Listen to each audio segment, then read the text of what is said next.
Исәнмесез, эфирда яңалыклар чыгарылышы, студияда Лилия Гатина алга таба койбер темалар турында. Йоршолыда гуманитар һәм шефлык ярдәме белән йөкнең 6-нчы партиясын җибәрделәр, ул кайда китте? Салкын һава циклоны Чаллы халкының сәламәтлегенә йогынты ясаган, үзеңне һәм якыннарыңны чирләрдән ничек сакларга? Халык белән эшләү, җинаятьләрне ачу һәм куркынычсызлыкны контрольдә тоту. Татарстанда участок полициясе хезмәткәрләре көне билгеләп үтелә.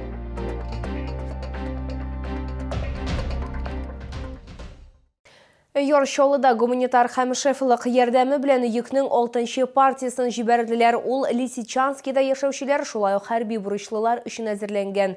Аларга 60 тонна азык-төлек товарлары һәм кирәк яраклар җыелган. Йөк машиналарын озатырга Чаллы ТВ телеканалының төшерү төркемендә килгән иде. Алексей Воинов гуманитар һәм шефлык ярдәме белән йөкне алып барырга шундук ризалашкан.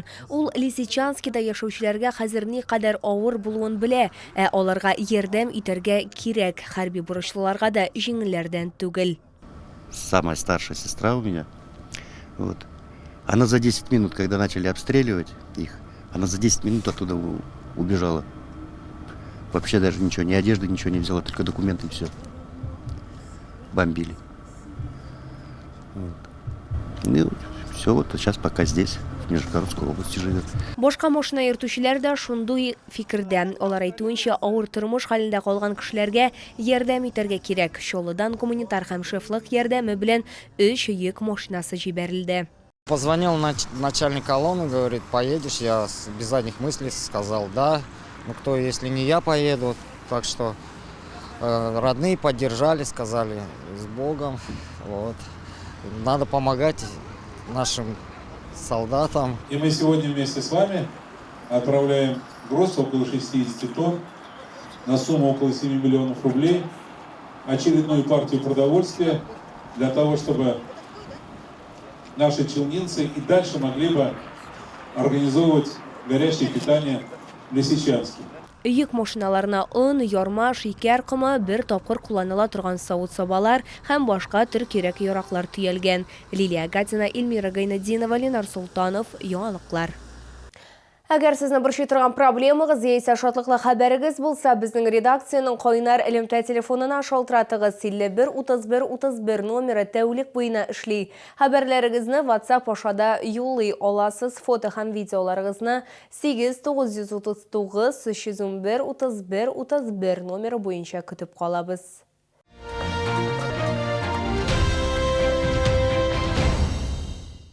Үзгәрүчән һава шартлары Чаллы халкының сәламәтлегенә йогынты ясаган. Роспотребнадзор мәгълүматлары буенча узган атнада 3000-гә якын кискен респиратор вирус инфекцияләре очрагы теркәлгән. Бу алдагы атнага караганда 30%-ка күбрәк. Тулырак безнең алдагы материалда. Көчле кыры ютәл һәм томау. Бу симптомлар Алияны инде бер атна борчый. Хәле яхшырмый, шуңа күрә бүген ул балалар шифаханәсенә килгән. Аның сүзләренчә, ул салкын тию авыруларына җиңел бирешә. Алар кызда авыр һәм озак үтә. Я могу болеть неделями, могу не ходить в школе, потому что из-за сезонов, весна и осень, у меня заложен нос и кашель. Менә хәзер көз яз вакытларында безнең бала күбрәк ширли башлады. ОРВИ белән дә бу бәйле дип күрәбез. Йөткерә, борыннары тыгылып йөри. Авыруның артуын табиблар октябрь уртасыннан терки башлаган. Табиблар билгеләп үткәнчә, җиңелчә ОРВИ авырулары белән ешрак балалар мөрәҗәгать итә. Табиблар сүзләренчә, авыру вакытында баланың иммунитеты формалаша. Алга таба, әгәр ул кабат инфекция белән очрашса да, ул инде авырмый. Даже заболеваемость до 80 раз в год, это считается для ребенка это нормой. Для нас самое главное, как болеет ребенок.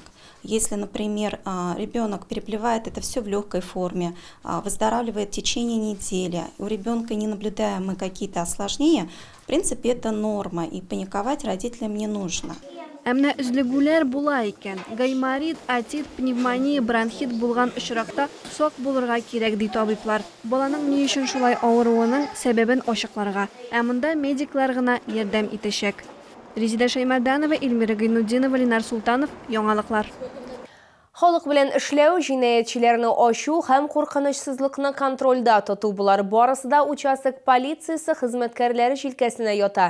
17 ноябрьдә аларның һөнәри бәйрәмнәре билгеләп үтелә. Бу уңайдан без материал әзерләдек. Анда участок полициясе эшчәнлегенең бик аз гына өлешен күрсәтербез. Грязь, вонь, не платят за квартплату. Пычраклык, тәртипсезлек коммуналь хезмәтләр өчен бурычлар. Наталья Федоровна түгел белә. Аларның участковые һәр нәрсәгә игътибарлы һәм һәр мөрәҗәгатькә җавап бирергә һәрвакыт әзер. Узган ел 6 микрорайонда безнең ишегалды программасы кысаларында йорт яңа территориясе реконструкцияләнгән. Машиналарны калдыру сәбәпле ремонт сузылган. Әмма участковыйга бер шалтырату хәлне төзәтте дип искә ала Наталья Гордиенко. Аңа тәүлекнең теләсә кайсы вакытында мөрәҗәгать итәргә мөмкин. У нас есть и жители, которые не работают и с утра до вечера пьют.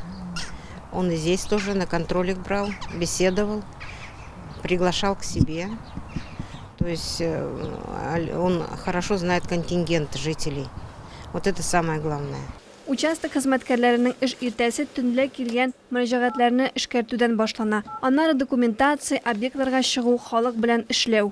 Ладно, хорошо, я эту квартиру проверю, беседу проведу, запишу, если новые жильцы тем более.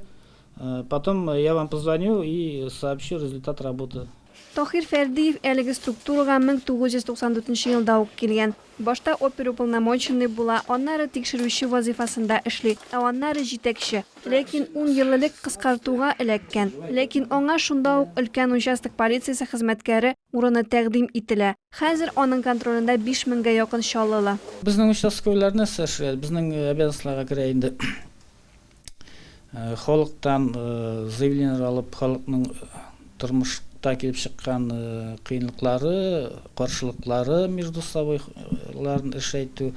Участок уполномоченныйлары тәртип саклап кына калмыйча, җинаятьләрне дә ача. Аларның бурычларына вак урлашулар һәм урлаулар белән эшчәнлек. Җинаятьчеләрне эзләү һәм аларның шәхесен ачыклау керә. Алар проблемалы эмигрантлар, сугышулар һәм үтерү, янаулар белән еш очрашалар. Аларның төп максаты тынычлыкны һәм тәртипне саклау.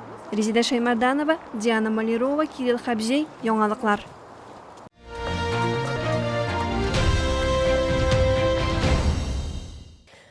Шоллыларның яна диңгез деликатесларын татып карау мөмкинлеге туды. Грин сәүдә үзәгенә тагын Камчатка балыгы һәм улдыгы күргәзмә ярминкәсе килде. Киштәләрдә экологик чиста суларда тотылган балыкларның 35тән артык түре. Аларны 19 ноябрьгә кадәр сатып алырга мөмкин. Киру автозавод проспекты ягыннан.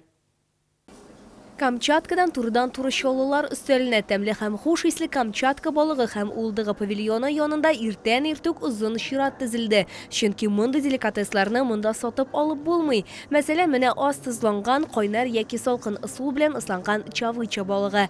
Нәзакәтле тәме һәм күп күләмдә файдалы микроэлементларның озын исемлеге өчен аны Сөләйман балыгының патша бикәсе дип йөртәләр.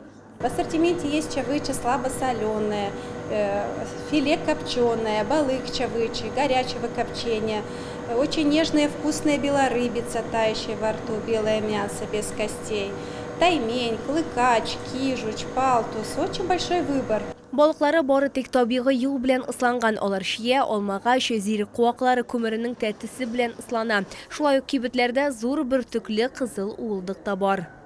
Захотелось икры, все хвалят. Белорыбицу взяли и стейки, чавычи.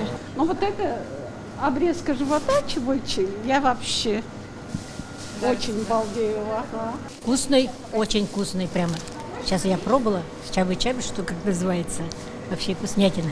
Витаминнарны гади һәм тәмле итеп туплап була. Грин сәүдә үзәгендә ерак көнчыгышның продукциясын беренче катта 19 ноябрьгә кадәр сатып алырга мөмкин. Киру автозавод проспекты ягыннан.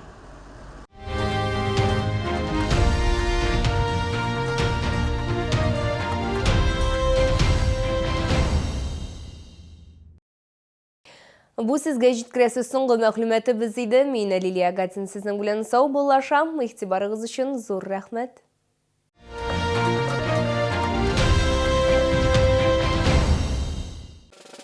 Откройте вклад в Акбарсбанке и получите шанс выиграть сертификат на 100 000 рублей на покупку бытовой техники или 3000 рублей на продукты. Подробнее на akbars.ru. Челны, встречай! Свежий улов прямо с Камчатки. Чавыча, красная икра, белорыбица. Все от производителя. С 14 по 19 ноября. ТЦ «Грин», первый этаж. Остановка «Глобус». Приглашаем на прием к врачу-офтальмологу из Чебоксарской клиники по всем заболеваниям глаз. Запись по телефону 32 27 22. Карта забота платежной системы МИР от Акбарсбанка для пенсионных и социальных выплат. Переведите пенсию на карту забота, добавим 3000 рублей к первому зачислению. Оформите на akbars.ru.